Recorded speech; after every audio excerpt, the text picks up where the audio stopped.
ধর্ম নিজের হাতে চলে গেছে, স্বাভাবিক ব্যাপার। মসজিদের মাইকে এভাবে চিৎকার করে মরার খবর বলা যাবে না, এ কথাই ঠিক। মোবাইলের মাধ্যমে কোটি মানুষকে খবর জানান আপনি, যেটা চিৎকার নয়। বাড়ি গিয়ে বলে আসেন যেটা আগে বলা হতো, সেটা চিৎকার নয়। রাসূল সাল্লাল্লাহু আলাইহি সাল্লাম হারিয়ে যাওয়া জিনিস মসজিদে খুঁজতে নিষেধ করেছেন। নিষেধের ঢং তিনি এভাবে বলেছেন, আল্লাহ ওর হারিয়ে যাওয়া জিনিস তুমি তাকে ফেরত দেবা না, এই কথা বলেছেন প্রথমে। এইটাই ঢং বলার।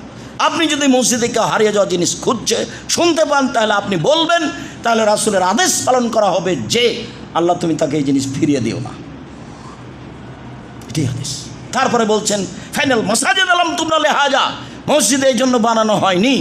অথচ মসজিদে আল্লাহর নবী বিবাহ পড়াতেন, মসজিদে আল্লাহ রসুল বিচার আচার করতেন, মসজিদে আল্লাহ রসুল সাহাবীদের পড়াশোনার ব্যবস্থা করতেন, মসজিদে অনেক কিছু করতেন। মসজিদে হদ বাস্তবায়ন করতে নিষেধ করেছেন। একটা লোককে 100 লাঠি পিটাতে হবে, সেটা মসজিদে করা হবে না, বাইরে নিয়ে যেতে হবে। মসজিদে অনেক কিছু করা যায়, এ কথাই ঠিক, মানুষের সামাজিক। আবার অনেক কিছু করা যায় না, এ কথাই ঠিক। তার একটা হারিয়ে যাওয়া জিনিস মসজিদে খোঁজা যায় না, যা রাসূল সাল্লাল্লাহু আলাইহি ওয়াসাল্লাম কঠোরভাবে নাকচ করেছেন।